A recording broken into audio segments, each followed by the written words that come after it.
বসন্ত উৎসবে ছোট ছোট শিল্পীদের নিয়ে উপস্থিত হয়েছি। অনেকটা সময় অপেক্ষার পর ওরা কতটা প্রাণবন্ত তাই নিয়ে একটু সংশয় আছে, তাই কোনো ভুল ত্রুটি হলে মার্জনা করবেন। শুরু করতে চলেছি। গীতি আলেখ্য দোল ফাগুয়ার খেলা, গ্রন্থনা ও সঞ্চালনায় মহুয়া ধর, পরিবেশনায় কবিতা বৃত্তি।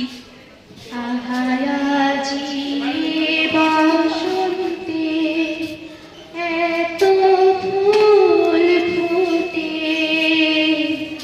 এত বাঁশি বাজে, এত পাখি গায়,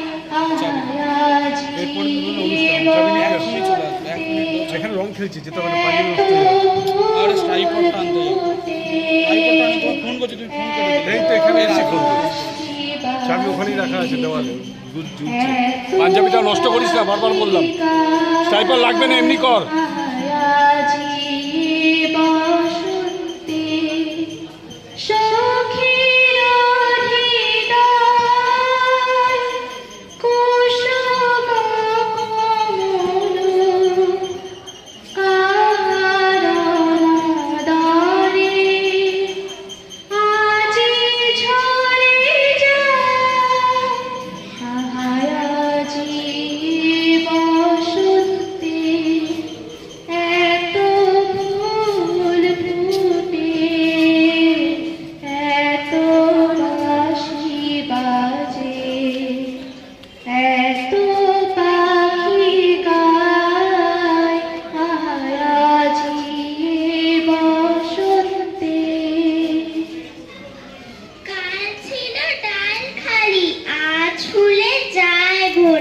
বল দেখি তুই মালিক হয় সে কেমন করে, গাছের ভিতর থেকে করে ওরা যাওয়া আসা, কোথা থাকে মুখ ডেকে, কোথা যে ওদের বাসা, থাকে ওরা কান পেতে লুকানো ঘরের কোণে, ডাক পড়ে বাতাসেতে কি করে যে ওরা শোনে, বেরিয়ে আর সহে না যে মুখ মেজে তাড়াতাড়ি, কত রঙে ওরা সাজে, চলে আসে ছেড়ে বাড়ি। প্রকৃতি শীতের শেষে সূক্ষ্ম রুক্ষতাকে বিদায় দিয়ে নতুন নতুন পাতায় সবুজে সবুজময় করে তোলে চারদিক, আর রং বেরঙের বাহারি ফুলে ভরে ওঠে চারপাশ। প্রকৃতির এই অপরূপ বাহার কবি মনে প্রশ্ন তোলে। কি করে সাজলি এমন,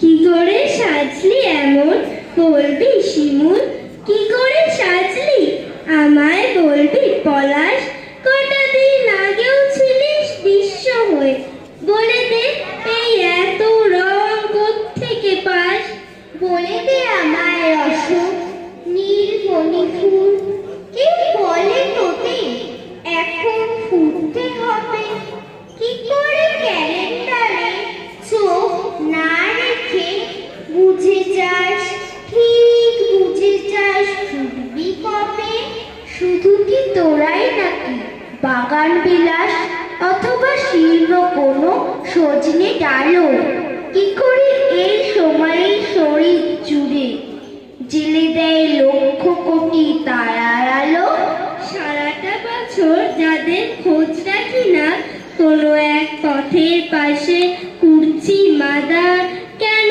আর কেমন করে এই সময়ে বুঝে যাস সময় এখন ফুল ফোটাবার, কে জানে রং বাহারি কাঞ্চনেরা কেন হয় এমন দিনে এমনি রঙিন, কে বলে ওদের ডেকে আমের মুকুল এসেছে, ফের এসেছে বসন্ত দিন, কি জানি ইচ্ছেতে কার এমন ঘটে, বুঝি না তাদের এমন সাজারটাকে, যদি পাই খোঁজটুকু তার একটি বারও, আমি ঠিক একটি কথাই বলবো তাকে, যেভাবে শেখাও ওদের রঙিন হতে, আমাদের আজ সেইটুকুই দাও শিখিয়ে, বলো না কোন সে জাদু মন্ত্র বলে, ওরা হয় রঙিন কারোর রং না নিয়ে, শুধু চাই শিখতে সেটুক, আর কিছু কিছু নয়।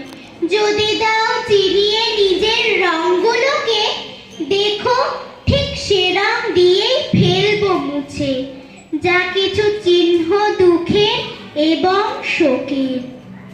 ঋতুরাজ বসন্তের আগমনে খুলে গেছে দক্ষিণা দুয়ার, ফুলে ফুলে মৌমাছির গুঞ্জন। নদীর কিনারা থেকে দিগন্ত প্রান্তর কুঞ্জবন অরণ্য পর্বতে ডেকেছে নব যৌবনের বান। প্রকৃতির এই রূপতরঙ্গ দেখেই কবিগুরু লিখেছিলেন, ওরে ভাই ফাগুন মেরেছে বনে,